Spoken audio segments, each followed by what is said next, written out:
2 days after Jordan's King Abdullah promised a, quote, earth-shaking response to the killing of a Jordanian combat pilot by the Islamic State, as many as 20 Jordanian F-16s launched airstrikes against the Islamic State in Syria.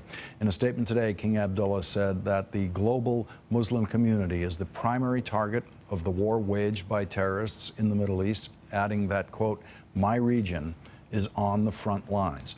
As the New York Times reports, Muslims all over the world are condemning the Islamic State's execution of that Jordanian pilot. In Syria, the government denounced the group, but so did Qaeda fighters who oppose both the government and the Islamic State. In Egypt, the Muslim Brotherhood and the Egyptian government, for once, agreed on something: the barbarity of the militant group for the way it murdered the Jordanian. And in Cairo, the head of the 1,000-year-old Al-Azhar Institute was so angered that he called for the Islamic State's extremists to be killed or crucified or their hands and legs cut off. Today, President Obama commented on the Islamic State at the National Prayer Breakfast, the place where presidents go to pander to leaders of organized religions once a year. I agree with those who have said that in my first statement after I testified, I was not contrite enough. I don't think there is a fancy way to say that I have sinned. It is important to me that everybody who has been hurt know that the sorrow I feel is genuine. At this hour, we have troops that are assembling in the Middle East. There's oppressive regimes that seek terrible weapons. We face an ongoing threat of terror. If you ever want to search for the worst speeches given by a modern president, begin with the National Prayer Breakfast, the first of which was attended by President Eisenhower in 1953. President Obama, who is the most gifted writer and speaker in the history of the American presidency, today delivered the worst speech of his presidency. It was full of hollow pandering from start to finish, as politicians' speeches to religious groups always are, and he insisted that the Islamic State is not Islamic. From a school in Pakistan to the streets of Paris, we have seen violence and terror perpetrated by those who profess to stand up for faith, their faith. Profess to stand up for Islam, but in fact are betraying it. We see ISIL, a brutal, vicious death cult that, in the name of religion, carries out unspeakable acts of barbarism, terrorizing religious minorities like the Yazidis, subjecting women to rape as a weapon of war, and claiming the mantle of religious authority for such actions. Humanity's been grappling with these questions throughout human history. And lest we get on our high horse and think this is unique to some other place, remember that during the Crusades and the Inquisition, people committed terrible deeds in the name of Christ. In our home country, slavery and Jim Crow all too often was justified in the name of Christ. There's wisdom in our founders writing in those documents that helped found this nation the notion of freedom of religion, because they understood the need for humility. No God condones terror. No grievance justifies the taking of innocent lives or the oppression of those who are weaker or fewer in number. And so as people of faith, we are summoned to push back against those who try to distort our religion, any religion, for their own nihilistic ends. Joining me now, Zainab Salbi, founder of Women for Women International, Jerry Coyne, professor at the University of Chicago and the author of Faith versus Fact: Why Science and Religion Are Incompatible, and Asra Nomani, author of Standing Alone: An American Woman's Struggle for the Soul of Islam. I just want to go around all three of you, get your reaction to what you heard the president say today. I wouldn't call it a war speech at all. I would call it a measured one, a thoughtful one, and someone that a speech that knows is what Islam is going through, an identity crisis, a historical moment in its implosion within itself. And all religion has gone through that. And this is now Islam's time, and there is a lot of work to be done. But I would call it a wise speech, as a matter of fact. Asra, what was your reaction to it? It really breaks my heart to hear the words that President Obama said today. You know, with all due respect, I think that it's President Obama that needs to get off the high horse, and he needs to put his feet plant them firmly on the ground and acknowledge that there is a very serious interpretation of Islam in the world that is wreaking havoc on all of us. And we have to take it on and be honest about what the problem is in our world today. Professor Coyne, your reaction? I agree with the last speaker. Obama is slowly coming around to the realization that it isn't just terrorism involved here, but it's motivated by religion. He continues to say that faith does not justify the massacre of innocents, when in fact the Bible says exactly that in the Old Testament, and the Islamic faith, at least this particular Sunni sect, says that. When he finally admits that this is a religiously motivated horror, then I'll approve of what he says. I'd like you to listen to something he said at the United Nations in September, where he was not speaking to religious leaders. He said he struck a very different tone about this. Let's listen to that.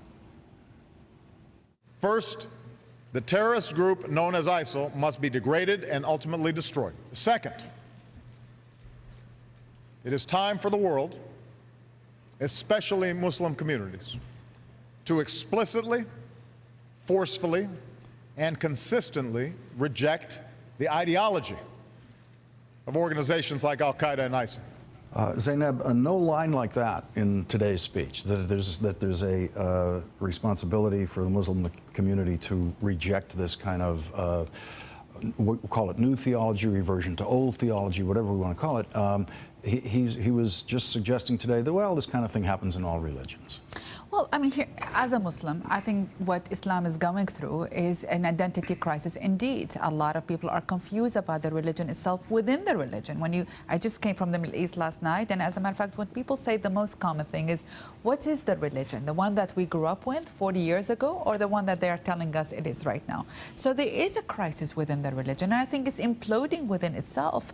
And I do think it has become more conservative and more violent than it has ever been in the last decades at least. So there is a crisis in here. Is it a predestined crisis? Is that the religion? No, it's not. It is a point of history that we all have to be outspoken about. As Muslims, have dialogue about that. It's not happening yet. So I think there is an issue. But I don't think Islam is a violent religion. Nor do I think that any religion is a violent religion. At the core of religion is about doing goodness. And how we interpret it's something that we all can talk about. Well, what the president alluded to today is the fact that some religions have gone through violent phases. Catholicism was the most murderous force on the face of the earth for hundreds of years. Yeah. But that's hundreds of years ago. That's 800 years ago. And so for the president to make a comparison to the Islamic State, he actually has to reach back 100 years in Catholicism and then tell Catholics and Christians today, don't get up on your high horse. And Asra, in the process, the president seems to be saying that he knows what real Islam is. He knows that there is such a thing as real Islam, and that he can tell you, I want Asra to respond to this, Professor, we'll come to you after that, and that he can tell you what it is, and that is a frequent mistake that people who have not been very highly educated in religion make, thinking that there is an identifiable, real version of any religion. Well, that's why I think that it is actually an act of sitting on a high horse when you try to pretend that what we see in the world today isn't real. Right. You're just standing in a hall of mirrors. I mean, if I have bags under my eyes, it's because I've spent the last 48 hours dissecting every second of the sad video that documented the murder of the Jordanian pilot. And I will tell you how that video began. It began with Bismillah ar-Rahman ar-Rahim, which means in the name of Allah, the Beneficent, the Merciful. It then went to a clear and very obvious declaration that this was from the Islamic State. It was not some fancy acronym like ISIL and ISIS and all of this. It was very clearly the Islamic State. And then the video proceeded to talk about the Crusades, which we had mentioned at the prayer breakfast today, to bring up every grievance against Israel, the Jews, and every other possible infraction that anybody has ever done against Muslims, so that we become a culture of wound collectors. And that is how we then act out with only violence. And then it proceeded to talk about Quranic verses from the Surah Al-Tawbah, which tells people, the believers, to have courage to fight and to take courage in their fight. And then it proceeded to tell us that there is a hadith from a saying of the Prophet Muhammad and a fatwa that says that we should participate in these just wars, even if they are against our own fellow Muslims. And so to pretend that this isn't a reality of Islam in the world today, and that there's a true Islam that is, the reality of our world, is to me just a dance that we're playing to our peril. Professor Coyne, within every religion, there are arguments about what the proper tenets of a religion should be. Most Catholics, Yes. as you know, in the United States of America, support abortion rights and support that as an individual choice made by women, whether they be Catholic or not. The Pope says that is absolutely wrong, and that teaching is rejected worldwide by Catholics, and it's accepted worldwide by Catholics. And there are many other arguments within Catholicism. You used to be excommunicated if you got a divorce in Catholicism. Now Catholicism finds ways of fixing that for people. Religions move, they change, they have different sects, different dynamics. I would love to hear the president describe to us what true Judaism is. Is it Orthodox Judaism, or is it one of those temples where they have a female rabbi? This is just an amazing mistake that the president's speechwriters and the president could make today. The notion that this president or anyone can specifically tell us what is real Islam or the real version of any other religion. And we are going to have a disagreement with two followers of Islam right here on this show about what is real Islam. Yeah, absolutely. And you're absolutely right with this. There is no true version of Islam that you could put your finger on. If you want to be legalistic about it, you can say, well, it's the true religions are what's in the scripture. And in that case, Christianity, even though you have to reach back to find it committing things like the Inquisition, even Christianity has an Old Testament that explicitly sanctions and approves of terrorism, of the terrorism of innocence, of adultery, of rape, of genocide. How do Christians write that off as not being true Christianity when it's in the Old Testament in black and white? The problem is, no, let me finish here. The problem with saying that there is a true faith and that the true Islam has been hijacked by ISIS is not true. What's happened with Christianity is it's become tamer over the centuries because it was hijacked by the Enlightenment values, the secular Enlightenment values that have gotten rid of all those horrible statements in the Old Testament. That's what needs to happen to Islam. It needs to be hijacked by Enlightenment values. Now, in fact, ISIS has not hijacked Islam at all. Okay, hold it there, Professor. Zainab, what we can say about certain religions at certain times is there's a dominant version of it. There's a dominant version of Catholicism, especially in certain countries where most people, 60, 70%, think the following things or behave a certain way. And that's what the struggle is now, is the different versions are trying to dominate others within Islam. It is true, but I would not legitimize ISIS' point of view. And this is not because I'm a liberal Muslim. Well, we're not saying, no one here is saying that ISIS is the real Islam. Okay, good. But once you say it's not the real Islam, you are then implying that you can identify there is a real one. There is no way any of us can tell what is the real Islam. It's all about our interpretation. Then we all but there agree. are waves that happens in history about religious evolution, and Islam is right now going through a crisis. I cannot legitimize ISIS just because they quoted the Quran or the Hadith or whatever before the horrible execution. That does not make them real Muslims. That doesn't make them Muslims, actually. What they have done is a horrendous act of humanity.